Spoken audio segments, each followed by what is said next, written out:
Magandang araw sa ating lahat mga kapatid. Sandito naman tayo ngayon sa ating YouTube channel sa Katolikong Ulay Simba-Simba-KBL. So ngayon mga kapatid, ang ating pag-usapan ngayon ay ang tungkol sa kandila, no? Kung biblical nga ba ang kandila. No, sapagkat sinasabi ng ibang mananampalataya na wala daw sa Biblia ang kandila. So dito basahin natin sa Exodo 25 verse 31 ang sabi, "And thou shalt make a candlestick of pure gold. Of beaten work shall the candlestick be made. His shaft and his branches, his bowls, his knobs, and his flowers shall be of the same."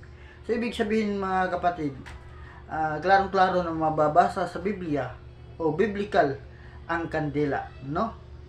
So, nagkamali pala ang nanunulig sa ating simbahan.